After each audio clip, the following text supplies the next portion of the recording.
Bonsoir à tous et bienvenue pour ce dernier live hebdo du groupe Summit pour l'année 2022. Nous sommes le mercredi 28 décembre 2022 et aujourd'hui on a fait un live un petit peu spécial. Donc plutôt que de faire le live comme on fait d'habitude avec Summit Mining, Summit Group suivi de Summit Gravity, on s'est dit on va faire un bilan de l'année et puis les questions qui ont été posées pour ce live normalement, on y répondra la semaine prochaine comme à notre habitude. Mais là au moins on fait un petit bilan de l'année, parce que c'est vrai qu'on fait beaucoup de choses, on n'a pas tout le temps l'impression que les choses avancent.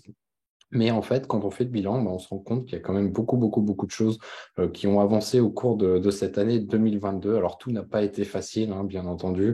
On l'a vu au niveau du marché, on l'a vu au niveau de pas mal de choses, même encore des restrictions par rapport à la Chine, par rapport à l'Ukraine avec la Russie. On a eu des problèmes liés à ça. Alors, évidemment, on a des problèmes, on va qualifier ça de problèmes qui sont pas très grave. Alors c'est financier, mais il y a quand même des gens qui n'ont pas pu passer les fêtes de fin d'année, des gens qui sont morts, c'est la guerre. C'est quand même une période extrêmement compliquée. On pensait que 2002 serait un peu mieux que les années précédentes où on avait le Covid. Malheureusement, on ne peut pas vraiment qualifier ça d'année qui est meilleure. En tout cas, pour nous, peut-être oui, puisqu'on a retrouvé quelques libertés. Mais au niveau de d'autres pays, d'autres nations, ça n'a pas été aussi simple. On n'est pas encore complètement sorti de tout ça, voire pas du tout dans certaines situations. Malgré tout, moi, ce que je voulais faire avant de terminer cette année, c'était déjà vous remercier vous d'avoir été fidèle jusque-là. Je sais que c'est quelque chose qui est extrêmement difficile également d'un point de vue financier. On a vu quand même une grande partie des investissements qui ont fondu. Donc, c'est difficile pour tout le monde à vivre, hein, pour nous, de voir qu'en fait, ce qu'on espérait avoir comme rendement, c'était pas spécialement au rendez-vous. Quand le rendement était là, finalement, on a aussi la valeur de l'investissement qui a fondu. Mais en tout cas, voilà, moi, je souhaite vous remercier tous ceux qui ont envoyé des messages par email ou sur Discord pour nous témoigner leur soutien et leur confiance. Ça, c'est des choses qui nous tiennent vraiment à cœur. On a vraiment reçu ça de manière extrêmement positive, notamment en raison de la situation actuelle. Comme je disais, c'est difficile pour tout le monde, même si, encore une fois, c'est un peu moins difficile pour nous que ça pourrait l'être, évidemment, pour une personne qui a perdu toute sa vie. Il faut relativiser. Malgré tout, ça reste dur à notre niveau, à notre échelle, par rapport à ce qu'on fait, le temps qu'on passe à travailler. Donc, encore une fois, je vous remercie pour vos messages de soutien, vos encouragements, et on va faire de 2023 une super année. Alors, pour commencer, on va faire le bilan de Summit Mining. Ensuite, on fera le bilan de Gravity et Quantum, et on finira par un bilan du groupe. Alors, je ne sais pas combien de temps ça va durer. On va essayer de rester sur 1 heure en grand maximum. Mais voilà, si ça déborde, ça débordera, mais je préférerais que ce soit pas non plus trop long. Alors, par rapport à mining, on a commencé par faire un point sur le retour sur investissement brut, hein, pour 2022. Finalement, il est de 10,54%. On peut se dire, oui, c'est pas beaucoup par rapport aux années précédentes. C'est certain, c'est pas beaucoup. On a fait des années où on était à 160%, on a fait des années à 50%, des années à 100%. Alors, on n'a que 4 ans d'existence, mais quand même 10% quand on sait que le BTC a chuté en moyenne d'environ 72%, avec un pic à moins 80%, d'autres altcoins qui ont baissé de 80, 90, 95%. Finalement, c'est pas si mal. Alors, je sais que la valeur de l'investissement dans les machines de minage a bien sûr baissé, mais on a quand même une baisse qui est en partie compensée grâce au rendement. Après, on a eu quand même la difficulté de minage du Bitcoin qui a augmenté.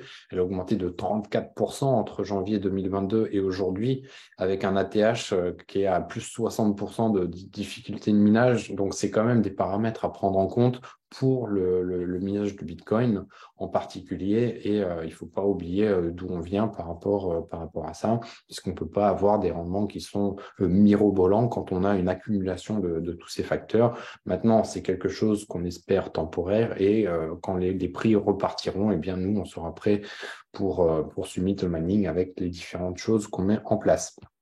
Donc, pour continuer sur mining, on avait le service qui était fermé jusqu'en mars, parce que en fait, on avait estimé l'an dernier dès le mois de peut-être mars, hein, quelque chose comme ça, qu'on allait, voilà, que le prix des machines de minage augmentait beaucoup trop et que ça devenait un peu n'importe quoi. Donc, en mars ou avril, on a dit, OK, à partir du mois de juin, on fermera les portes de Summit Mining, donc juin 2021, et on les rouvrira quand on estimera que le prix des machines s'est calmé et qu'on peut commencer à racheter des machines à un prix à peu près raisonnable. Voilà. Alors, évidemment, on ne peut pas savoir ce que ça veut dire raisonnable exactement, mais ça permettait d'avoir un ordre d'idée, de se dire, OK, des machines qu'on achetait à 3 000 euros, qu'elles vaillent 5 000 ou 10 000, bon, ça commence à faire beaucoup, mais à partir de 20 000, 25 000, c'est vraiment absolument n'importe quoi.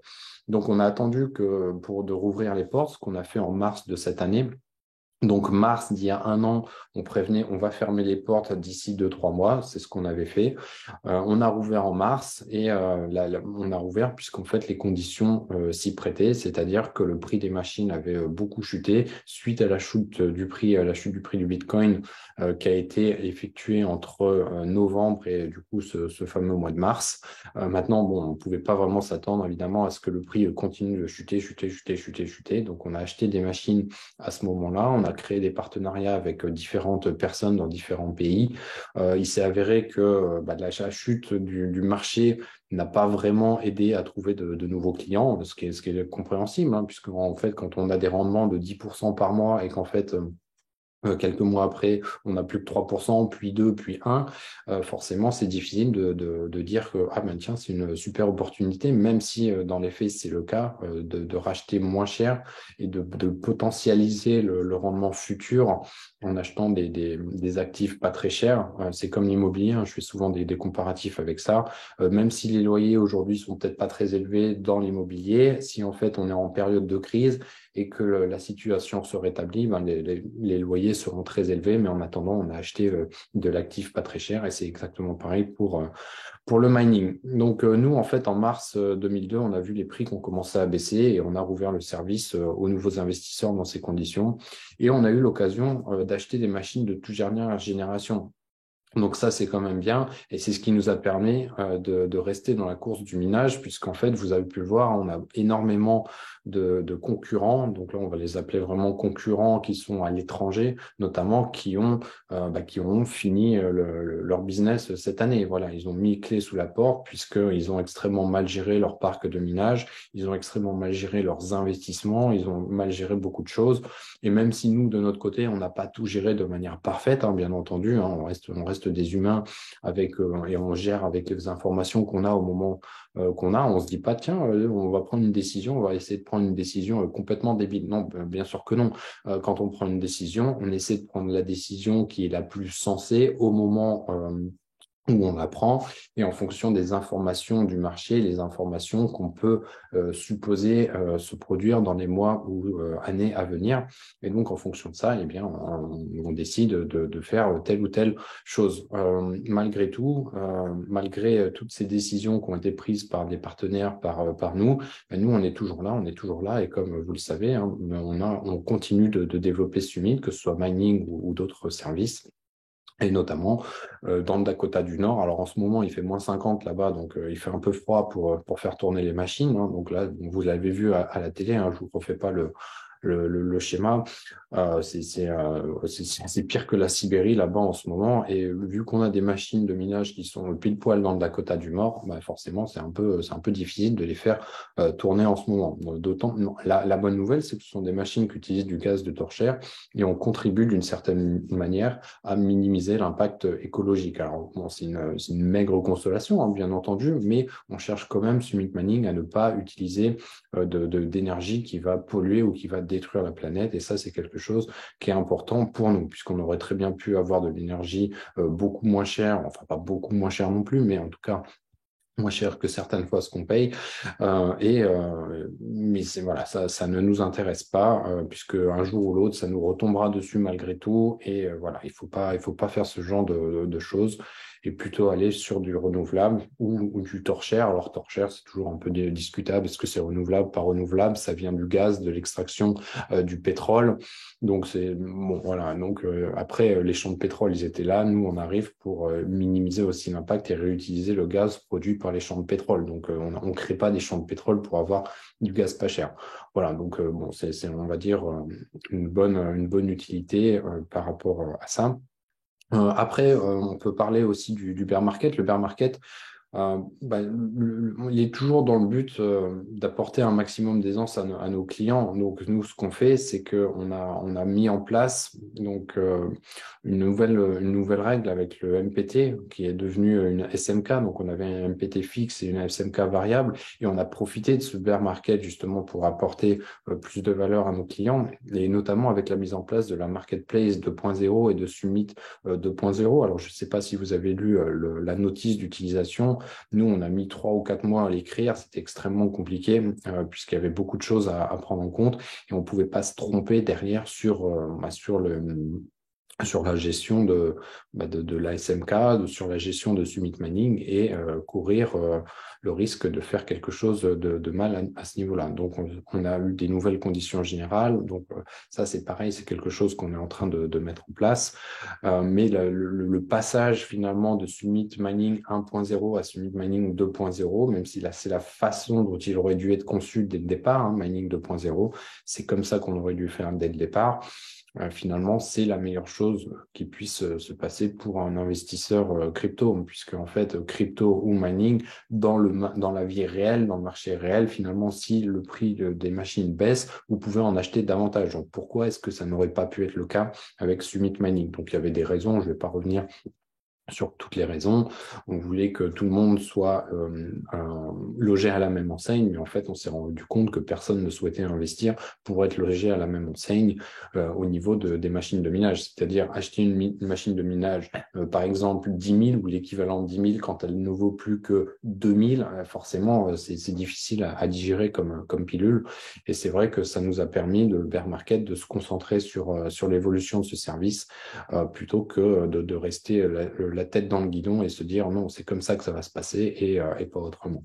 Donc, je remercie également de tous les clients qui ont pu participer à l'élaboration de Summit 2.0. On a eu beaucoup de retours qui nous ont permis d'ajuster certains points.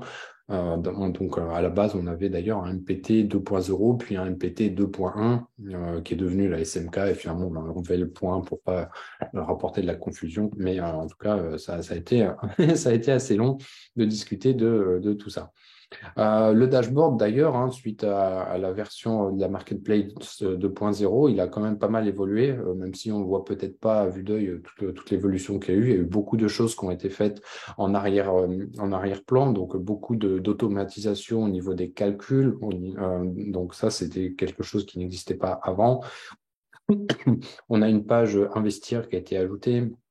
On a un suivi des clients plus précis, l'ajout de la marketplace, comme je disais, et une carte plus détaillée avec l'endroit où sont les machines. Alors, même s'il y en a beaucoup qui sont à l'arrêt, on a aussi fait évoluer l'historique de minage. Donc, il y a eu beaucoup de choses qui ont été faites quand même au niveau du dashboard. Et comme je disais, il y a des choses qui ne sont pas visibles. Il y a aussi tout ce qui était KYC. KYC, donc avec les relations qui sont liées à l'AMF, il y a beaucoup de choses qu'il a fallu mettre en place. Et ça, ce sont des choses qu'on ne voit peut-être pas forcément de manière visible, mais qui doivent être faites, et on ne peut pas juste dire on s'en fiche. Nous, on veut développer du business, et puis le KYC, l'AMF, des trucs, on s'en fiche. Non, pas du tout. Pas du tout, pas du tout. Et quand on voit certaines catastrophes qui se produisent à cause de la guerre et du financement du terrorisme ici et là, eh bien, on se dit, c'est vrai que tout ce qui se passe en termes de KYC et de blanchiment d'argent, eh bien, c'est important qu'on mette en place, nous, à notre échelle, même si on reste assez petit, Summit, comparé à des mastodontes comme, par exemple, Binance. Eh bien, c'est important que nous aussi, on fasse l'effort de mettre ça en œuvre et de pouvoir continuer cette lutte aux côtés de tout le monde à notre niveau. Voilà, de toute manière, c'est pas un choix. Vous choisissez si vous voulez le faire ou ne pas le faire. Si on veut continuer de développer Summit, on n'a pas le choix malgré tout. Mais c'est un pas le choix qui est finalement très bienvenu par rapport à ce qu'on cherche à faire et les enjeux dont je parlais. Je vais donner quand même quelques précisions aussi sur la place de marché, parce qu'en fait, maintenant, ce qu'on met, c'est qu'on peut mettre en relation des clients qui souhaitent se séparer ou acquérir des SMK. Avant, on n'avait pas cette possibilité. Avant, si vous vous souvenez ou si vous étiez là ou pas, je vais vous expliquer. Avant, on avait une méthode de tirage au sort et c'était une méthode de type premier arrivé, premier servi aussi. Donc, il y avait des personnes qui pouvaient arriver vouloir des SMK et il n'y en avait plus. Il y en a, en fait, quand il n'y avait pas assez de SMK, eh bien, on tirait au sort qui allait les avoir et on faisait un tirage, je crois que c'était tous les 25. Tous les 25. Et en fait, là, récemment, eh on a décidé de changer cette évolution. Et donc, pareil, pour faire évoluer le service de la marketplace, mais il a fallu passer des semaines et des semaines et des semaines à réfléchir, OK, quel serait le mouvement idéal pour pouvoir transférer des SMK d'un client à un autre qui souhaite, l'un qui souhaite vendre, l'autre qui souhaite acheter, le tout en respectant les directives liées, comme je disais tout à l'heure, au blanchiment d'argent. Donc voilà, toute l'année, finalement, on n'a pas cessé d'optimiser la gestion du parc de minage et des différents produits comme le dashboard. Donc on a corrigé parfois la facturation, on a une meilleure évaluation du parc, donc avec la valeur de la SMK. On a eu pas mal de problématiques au mois de mai, je crois, par rapport à ça. Donc c'est ça aussi qui nous a fait évoluer. Alors très souvent, bien entendu, on évolue quand on a des problèmes. Alors c'est un peu regrettable, mais voilà, il y a tellement de choses à faire. C'est un petit peu comme dans la vie, hein. Souvent, on sait qu'on devrait faire telle ou telle chose et on le fait pas. Et c'est le jour où il y a un problème qu'on se dit bon bah ok, là j'ai plus le choix et je vais le faire. Donc dans une société, même s'il y a beaucoup de choses qu'on anticipe, il y a toujours des choses qu'on repousse à un peu plus tard. Alors pas les urgences ni les prioritaires, hein, bien entendu, mais du coup, il y a toujours plein de choses à faire. Donc là, on est en train d'organiser aussi pas mal de choses en interne par rapport à ça.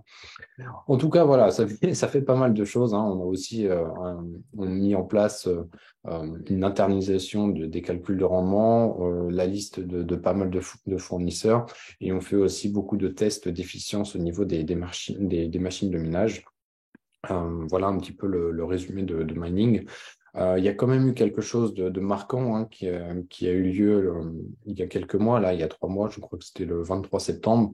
C'est le merge d'Ethereum. Donc nous, on a passé un temps qui est incommensurable avant et après la bascule pour pouvoir configurer et paramétrer des machines pour pouvoir ressortir un maximum de rentabilité avec les cartes graphiques du parc. Alors, on a pu en sortir, ça n'a pas duré extrêmement longtemps, mais voilà, ça fait partie des choses sur lesquelles on a travaillé, sur lesquelles on continue de travailler pour être sur le qui-vive dès qu'il y a une opportunité qui va se présenter avec justement des machines de minage ou avec des cartes graphiques, hein. Donc nous, on sera là pour pouvoir miner dès que ça repartira. En fait, aujourd'hui, ce qui se passe, c'est qu'il y a des cryptos qui, avant le merge, étaient rentables. D'ailleurs, on disait, nous, nous, il n'y a pas de problème. On a déjà fait des tests. Quand le merge arrivera, il n'y aura pas de problème. On pourra miner ces cryptos, même si la difficulté de minage augmente. Voilà, il y a tellement de cryptos, nanana. La difficulté se répandra sur les différentes cryptos à miner qui ne seront donc plus l'Ethereum, mais d'autres cryptos, par exemple Ravencoin, l'Ethereum classique ou je ne sais quoi. Le problème qu'il y a eu, pourquoi aujourd'hui on n'est plus rentable avec les cartes graphiques malgré tout, alors qu'en fait on l'était avant, mais ça c'est parce que le prix des machines, pas le prix des machines, mais le prix des cryptos a continué de chuter, a continué de chuter, ce qui a fait que à terme on avait malgré tout pas de rentabilité, même avec des cartes graphiques. Mais voilà, normalement, quand les prix repartiront, on devrait avoir une rentabilité à nouveau pour les raisons que j'évoquais, puisque le prix des cryptos remontera et donc on devrait retrouver quelque chose d'intéressant. Voilà, donc il n'y a rien évidemment de garanti. Nous, on sera là en tout cas pour faire tous les tests possibles dès qu'on aura cette opportunité de pouvoir tester quelque chose de plus ou moins rentable. Dernière chose pour Summit Mining, et je passerai à Gravity, le bilan de Gravity. Donc, nous, cette année, en fait, ça nous a permis également de mettre en relation avec plus d'une centaine d'acteurs du minage international. Donc, rendez-vous compte, une centaine d'acteurs, on ne parle pas de deux, trois appels ou de trois emails qu'on s'est échangés. Donc, plus d'une centaine d'ailleurs d'acteurs minage à l'international et ça nous a permis, grâce à ça, de rejoindre le Bitcoin Mining Council. En fait, ce que ça va faire, c'est que ça va nous permettre d'encore mieux appréhender et préparer la future remontée de la rentabilité et être les plus rapides pour se positionner sur des deals intéressants. Et comme en fait, on va faire partie, enfin on fait d'ailleurs notamment, dorénavant partie du Bitcoin Mining Council, eh bien, on a une visibilité qui est accrue et une légitimité également accrue par rapport à d'autres acteurs qui sont un peu sombres et donc on parle régulièrement ou qui sortent de nulle part et qui proposent des deals de Bitcoin, de mining, de ci ou de ça. Et à chaque fois, on se dit, ouais, ça sent pas très bon. Et là, en fait, faisant partie du Bitcoin Mining Council, tout de suite, en fait, c'est un gage de sérieux et de qualité et qui n'est pas octroyé à tout le monde. Voilà pour ce petit bilan de Summit Mining et on va passer au bilan de Gravity. Je vais juste boire un petit coup. Alors, au niveau de Gravity, il y a quand même beaucoup moins de choses à dire, puisque en fait, Gravity, le service a continué d'évoluer de la manière dont on l'entendait. Alors, le seul problème qu'il y a eu vraiment, c'est qu'on n'a pas eu le droit d'ouvrir de compte bancaire. Alors ça, c'est quelque chose qui est vraiment difficile à vivre, qui va évoluer avec le PSAN. Donc, une fois qu'on aura le PSAN, le truc qui dure depuis des mois, c'est un peu le running gag, je sais. Mais ça nous prend un temps infini, j'en avais déjà parlé récemment, mais ça nous prend facilement 20% de notre temps à travailler sur ça pour l'obtention. Donc, c'est assez compliqué. De toute façon, tous les acteurs qui l'ont vous diront que c'est quelque chose qui est assez difficile à avoir. Donc, nous, l'ouverture du service de Gravity, elle a été publique en mars 2022, à peu près au même moment où on a rouvert les portes de Summit Mining, puisque au départ, le service n'était accessible que pour les clients déjà existants de Summit Mining. Donc, les clients de mining pouvaient rejoindre Gravity. Et on a passé à ce moment-là la version alpha du site, version bêta. On a créé un site web, donc créer un site web et améliorer en continu le dashboard de Gravity. Donc pareil, visuellement, il n'a pas beaucoup changé, mais dans les faits, il y a énormément de choses qui ont été développées sur Gravity, notamment des outils pour nous, pour mieux gérer certaines choses, certaines équipes, différentes choses. Au passage, on a aussi pas mal travaillé sur le site de Summit Mining. Vous savez, le site de Summit Mining a complètement changé et il s'est adapté un petit peu au design de celui de Summit Gravity. Donc, ça fait partie des choses sur lesquelles on a travaillé. L'an dernier, à cette époque-là, on vous racontait qu'on essayait de faire sortir de terre le site de Summit Gravity et c'était un petit peu galère. Donc là, voilà, un an plus tard, tout est bien, qui finit bien par rapport à ce site web.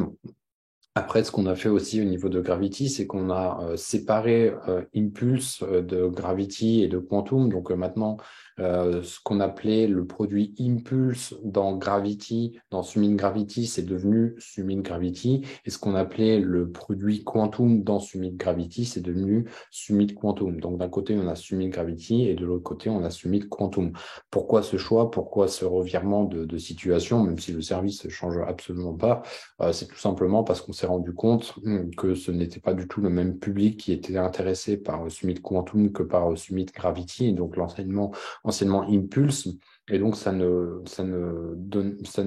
n'avait pas vraiment de sens de garder les deux produits sous le même site, puisque les personnes qui arrivaient sur le site de Summit Gravity, summitgravity.io, ne comprenaient pas trop en fait si on parlait de Impulse, si on parlait de Quantum, le lien entre les deux. Donc voilà, ça fait partie des choses qu'on a décidé de séparer. Alors même si aujourd'hui sur le site de Gravity, on n'a pas encore fait la séparation, on a une bonne raison. La bonne raison, c'est qu'en fait, on va regrouper tous les services sous un site summit.io qui existe déjà. Vous pouvez vous connecter au site summit.io et on va rajouter différentes pages qui vont reprendre les différents aspects de Summit Mining, donc une page finalement de présentation pour Summit Mining, pour Summit Gravity, pour Summit Quantum, pour Summit Research et d'autres services, pour l'ICO également. Donc tout sera centralisé sous ce site.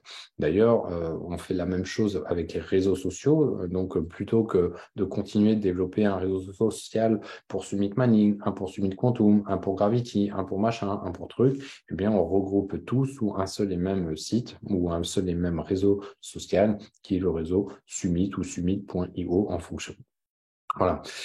Ce qui s'est passé également au niveau de Summit Gravity, qui nous a pris énormément de temps, c'est de passer de la SIN, donc la Summit Impulse Note, à la SGK, donc la Summit Gravity Distribution Key, et la SQN, de la SQN à la SQK, bon, pour les mêmes raisons. Et en fait, on s'appuie sur le même système de fonctionnement que Summit Mining en version 2.0, puisqu'en fait, c'est là que tout le sens a.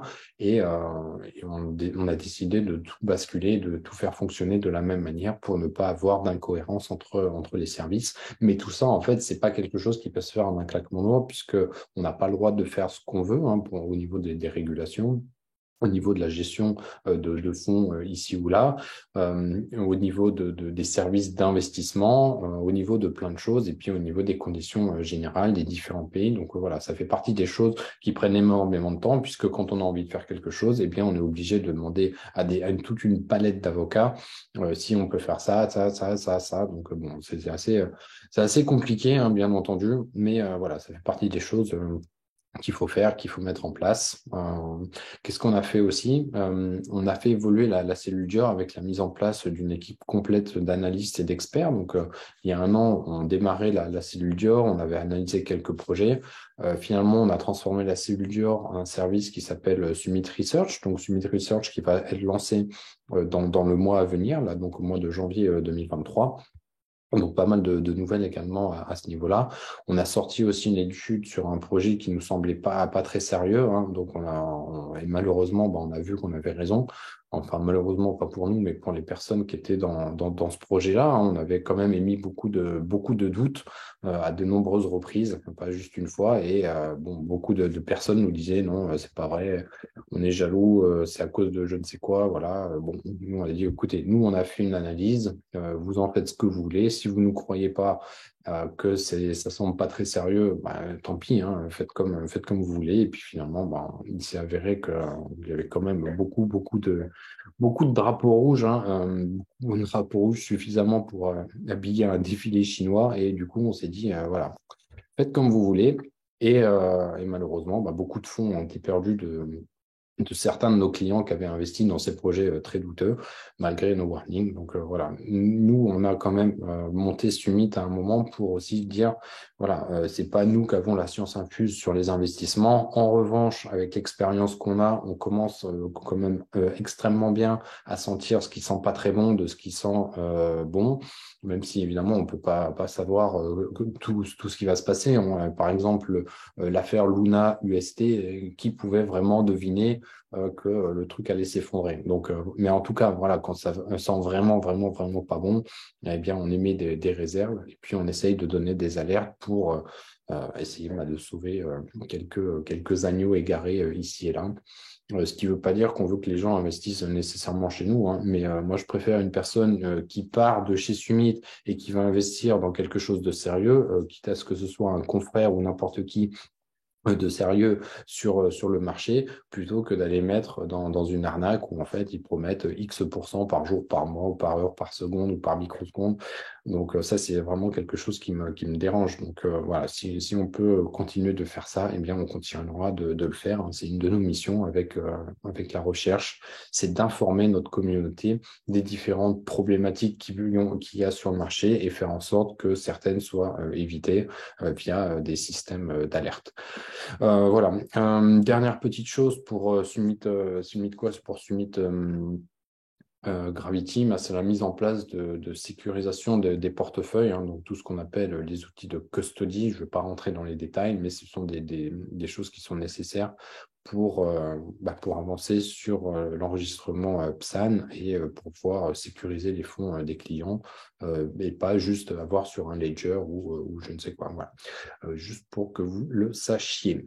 Alors, je passe au bilan du groupe, hein, le bilan du groupe Summit, maintenant qu'on a vu un petit peu Quantum, Gravity et Mining. Donc, dernière partie pour ce soir. Donc, on va commencer par la structuration, l'organisation structurelle de Summit, du groupe Summit. Il y a eu beaucoup de choses. On est passé d'une dizaine de personnes il y a un an à une trentaine de personnes. Donc, une dizaine quand on était en septembre-octobre 2021. Donc, une trentaine de personnes aujourd'hui, avec un nombre qui varie en fonction de différents aléas. et surtout une montée en compétence des collaborateurs. On a eu beaucoup de choses qui se sont passées cette année et on fera en sorte que l'année prochaine soit encore meilleure en termes de compétences. Voilà, c'est toujours difficile en tant que CEO de devoir gérer différentes choses. Moi, je n'étais pas CEO à la base, hein, évidemment, donc j'ai monté le service et j'apprends aux côtés de tout le monde. Et on essaye de mettre en place différents outils, différentes stratégies pour pouvoir gérer l'organisation, que ce soit au niveau des personnes, que ce soit au niveau des outils, que ce soit au niveau de plein de choses. On a commencé à renforcer notre équipe de développeurs, puisqu'en fait, avec tout ce qu'on est en train de développer dans Summit, la roadmap, je pense que vous la connaissez à peu près avec l'ICO, eh bien, il nous faut des développeurs pour nous aider à développer tous ces projets, hein, tous ces produits.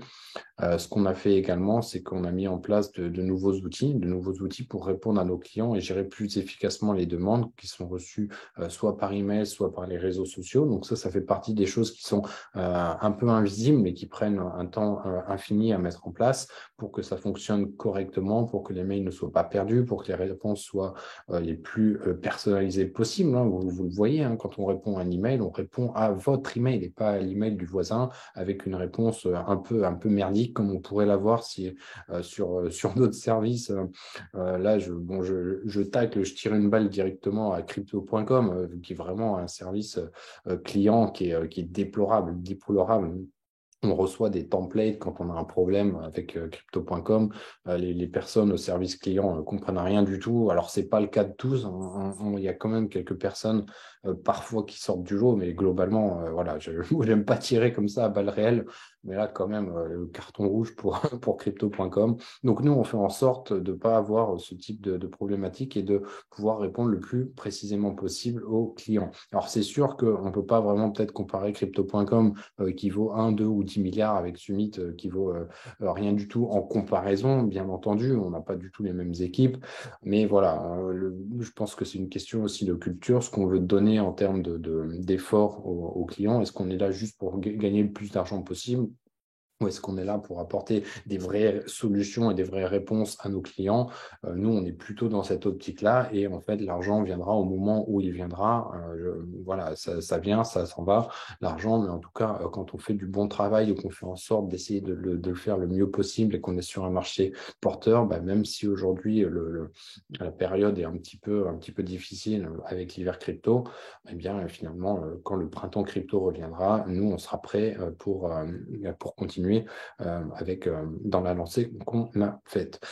Au niveau conformité, donc là, je parlais un petit peu de ce qui s'est passé au niveau organisation structurelle. Après, on a eu niveau conformité. On a passé énormément de temps auprès de la Banque centrale d'Irlande pour qu'ils nous disent au bout du compte, bah, en fait, l'enregistrement, il n'est pas nécessaire. En revanche, en France, il sera nécessaire. On a dit, OK, ça fait quand même 12 ou 13 mois qu'on bosse avec vous et qu'on paye des gars pour qu'ils nous aident à ça. Et au bout du compte, vous nous dites, non, mais en fait, par rapport à vos activités de Summit Mining, vous n'avez pas besoin de vous enregistrer. Donc, on a passé énormément de temps. Donc, bon, ben, pour rien, mais ça fait partie voilà, de l'expérience des choses. La prochaine fois, on fera différemment. Mais c'est vrai que, en fait, on se rend compte de la non-homogénéité des différentes régulations, donc entre la Banque centrale d'Irlande et la Banque centrale européenne ou avec tout simplement l'AMF, un régulateur en France, l'AMF. On n'a pas du tout les mêmes exigences et du coup, on se retrouve à devoir s'enregistrer dans un pays alors qu'on n'est pas résident finalement de ce pays, hein. Le Summit Mining n'est pas physiquement en France, mais en Irlande. Et du coup, il faut qu'on s'enregistre en France et pas en Irlande, donc c'est un petit peu bizarre. Mais voilà, c'est comme ça, hein, c'est ça, les lois et tout.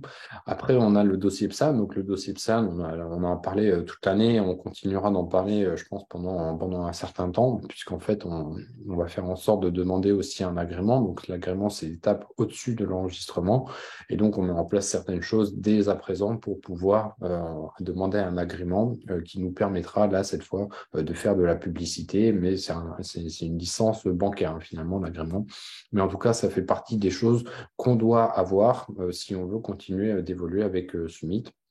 De toute manière, On a pu le voir là les dernières semaines, hein, l'AMF souhaite que toutes les sociétés crypto aient au moins un enregistrement MSAN, hein. Donc, un enregistrement MSAN, ça coûte quand même extrêmement cher.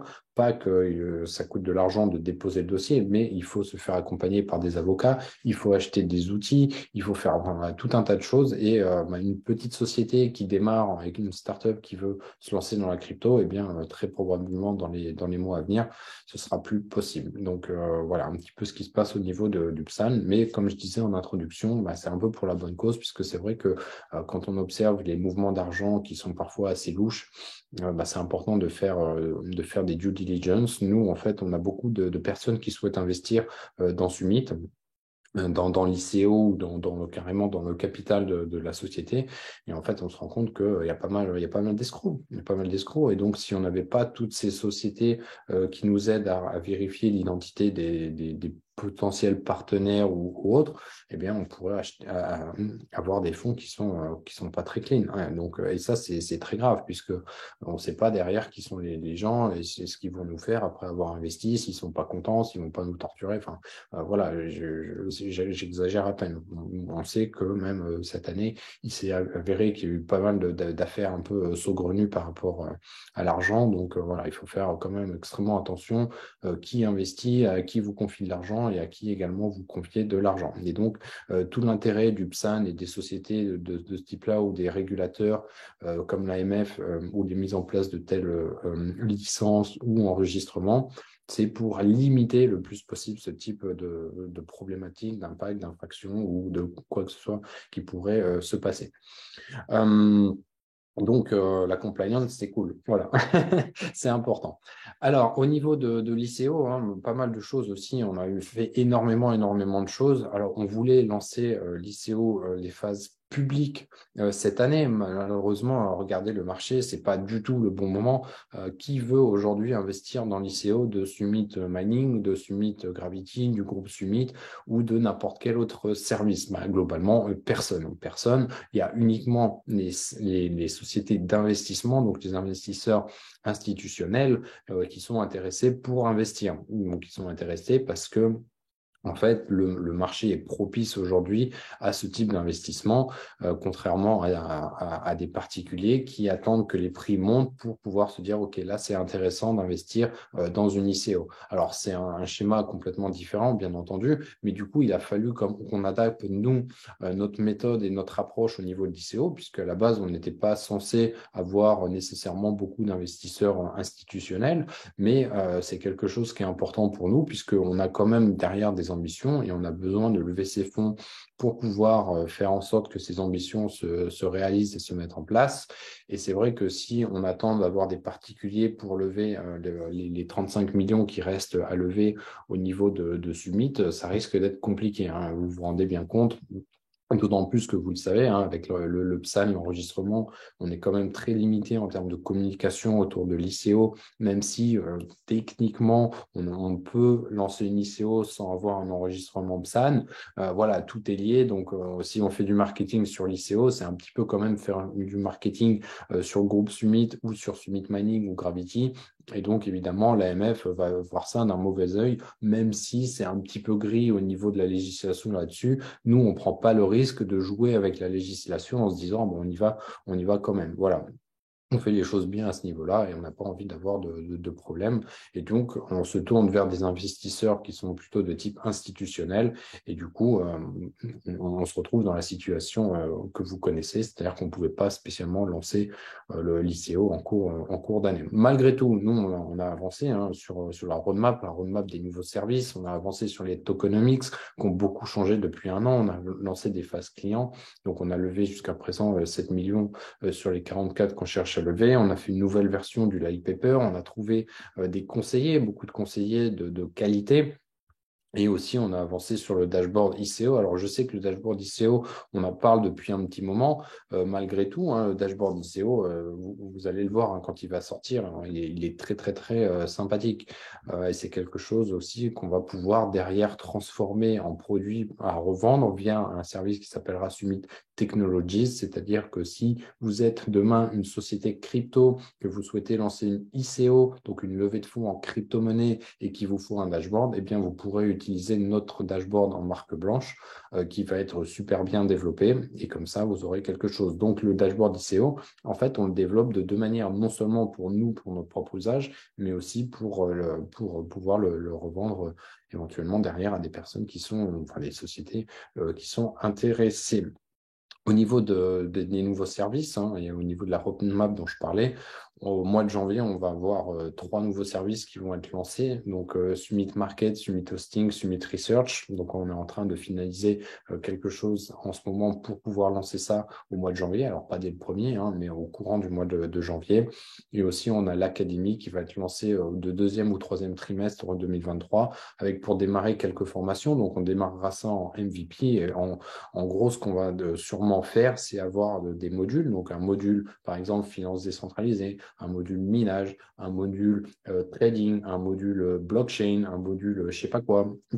Et donc, soit on pourra participer à Summit Academy et avoir accès à un seul module. Donc, en achetant, par exemple, je dis n'importe quoi, je sais pas, pour 150 euros, vous avez accès à un module, voilà, une formation complète par un expert, pas par Matt qui fait toutes les formations ou quelqu'un d'autre de Summit. Non, ce sera un expert du domaine qui fera la formation.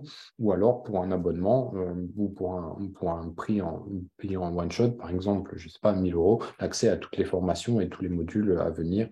Donc voilà, ça fait partie des choses qu'on est en train de mettre en place. Donc c'est beaucoup de travail évidemment. Et comme vous avez pu voir, on a plein d'autres choses quand même sur le feu. Donc on avance en fonction de ce qu'on peut faire comme ça, sachant que vous avez pu voir aussi sur le site de Summit, summit.io/job ou /fr/job, on recrute aussi des personnes pour développer différents services de Summit, notamment Summit Research, également l'Académie. Alors, au niveau du UI UX, on a pas mal avancé. Donc, j'en parlais aussi de manière sporadique tout à l'heure. On a les sites web qu'on fait peau neuve. Donc, le site de Summit Manning, le site de Gravity, qui était un vrai cauchemar. C'était vraiment le parcours du combattant. Je pense que je ne m'en remettrai jamais.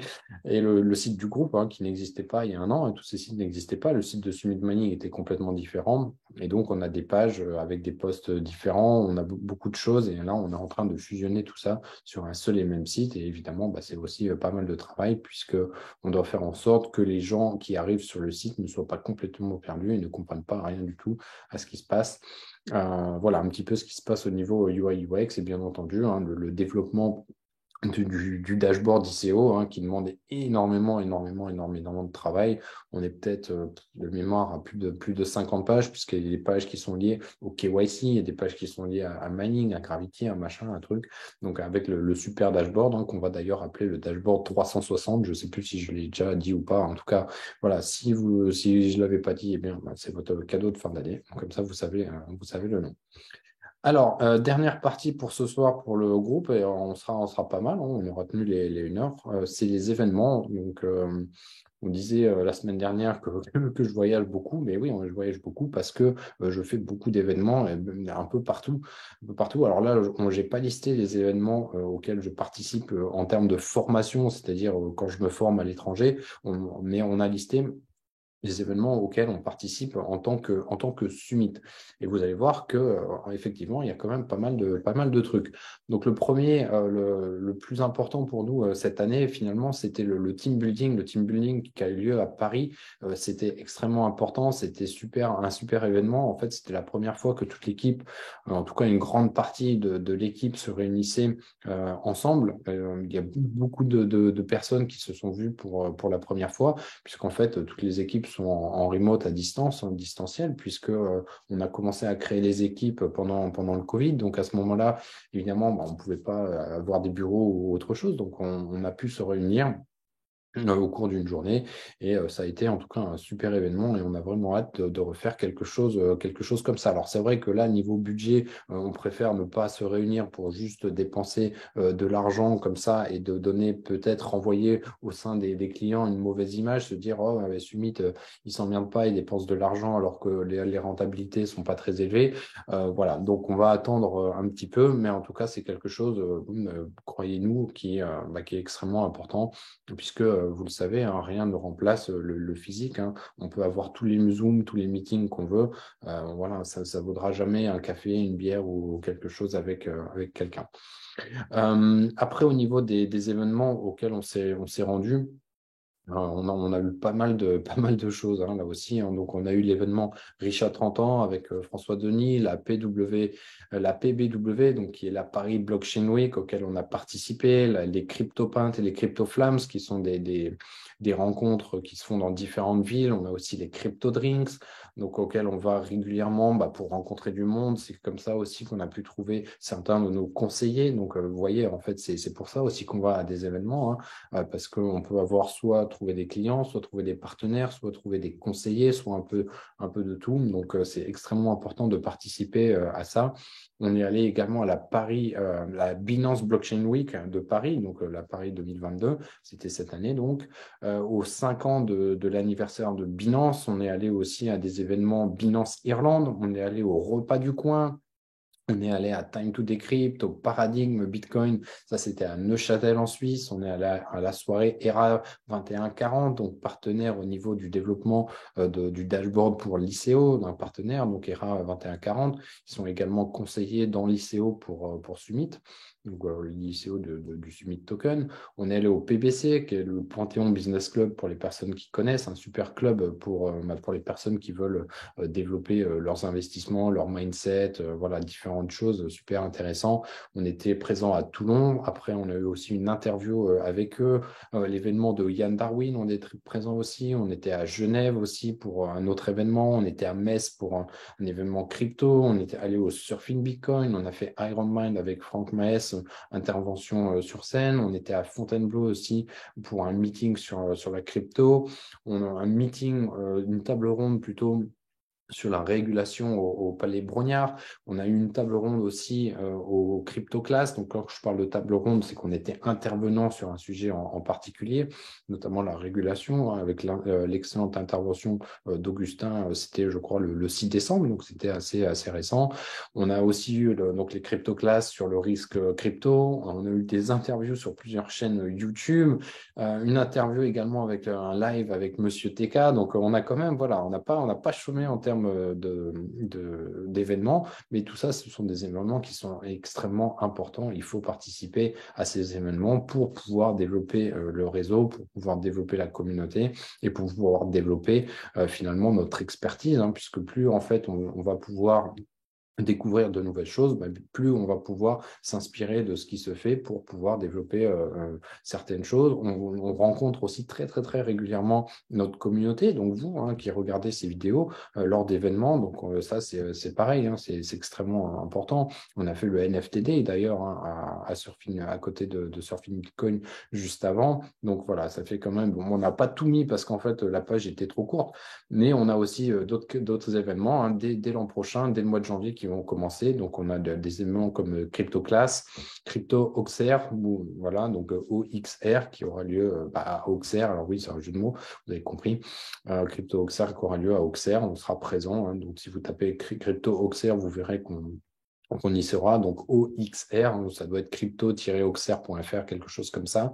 Donc pourquoi j'en parle? Puisque ce sera bientôt, ce sera au mois de janvier. Et puis l'anniversaire de Summit, on va organiser l'anniversaire de Summit dans quelques temps, donc au mois de février. Voilà, donc voilà, on est en train de préparer tout ça. Ça fait beaucoup, beaucoup, beaucoup, beaucoup de choses qui doivent être menées de front en parallèle à tout ce qui se passe dans Summit, où on doit affronter les méandres des marchés, les vagues, les creux qu'il y a avec tout ce qui se passe sur le marché, les FTX, les machins, les trucs, comment ils s'appelaient, là, j'en parlais tout à l'heure, les Luna, enfin bon, voilà, c'est pas simple, c'est pas simple, c'est pas simple, mais voilà, on est là, on est toujours là et on est toujours plein de vitalité, plein d'énergie, même si parfois, évidemment, hein, c'est comme la bourse, hein, il y a des hauts et des bas. Mais voilà, quand on y pense et quand on voit le chemin parcouru et quand on fait le bilan comme aujourd'hui de tout ce qui a été fait au cours de l'année, ben en fait, on se rend compte quand même que il y a beaucoup de choses qui ont été menées. Ça, pour moi, si je devais résumer finalement l'année 2022, je dirais que ça a été une année de restructuration. Ça a permis de remettre en place certains fondamentaux, de pouvoir remettre en place des choses qui étaient peut-être manquantes au sein de Summit Mining, que ce soit des process en interne, que ce soit différentes choses. Donc, on a vu avec Summit 2.0, voilà, je parle de ce genre de choses. Donc, ça, c'est des choses qui ont été extrêmement importantes. Et du coup, on est prêt finalement pour démarrer 2023 de pied ferme. Hein, on l'attend, on va voir. Même si le marché reste morose pendant un an, eh bien, en tout cas, nous, on continue de structurer Summit et de développer tous ces services. Et encore une fois, avant de conclure cet appel, je voudrais remercier toutes les personnes, que ce soit au niveau des clients, que ce soit aussi au niveau de l'équipe de Summit, puisque c'est vrai que sans toutes ces personnes, on n'en serait pas là aujourd'hui. Ça paraît évident, mais quand on voit la liste de tout ce qui a été fait, eh bien, finalement, on ne peut que dire qu'il y a énormément de choses. Et évidemment, comme on va continuer de développer Summit, eh bien, il y a plutôt un futur qui va être très brillant, très intéressant, qui va être mis en place. Et puis, si on peut continuer, nous, à vous servir, à vous aider et à vous faire gagner un peu d'argent ici et là, eh bien évidemment, ça fait partie de notre mission et on le fera avec grand plaisir. Voilà, je vous souhaite une excellente soirée. On a tenu l'heure, c'est parfait. Donc, une excellente soirée, une excellente fin d'année. Il reste quelques jours. Donc, profitez bien de vos proches, hein, de toutes les personnes que vous aimez. Si vous avez la chance d'être avec ces personnes, on le voit, hein, même pour Noël, avec le blizzard aux États-Unis, il y a des personnes qui ont pas pu aller chez elles, même au niveau de la France, avec les grèves, avec différentes choses qui se sont passées. Tout le monde n'a pas pu être en famille. Donc, si vous avez cette chance-là, eh bien, profitez-en. Et puis, je vous remercie également mille fois, vous, pour votre fidélité et pour être toujours là. Voilà, bonne soirée à tous et à l'année prochaine. Voilà, c'est toujours la petite blague de fin d'année qu'on fait. Donc, voilà. Allez, ciao, ciao.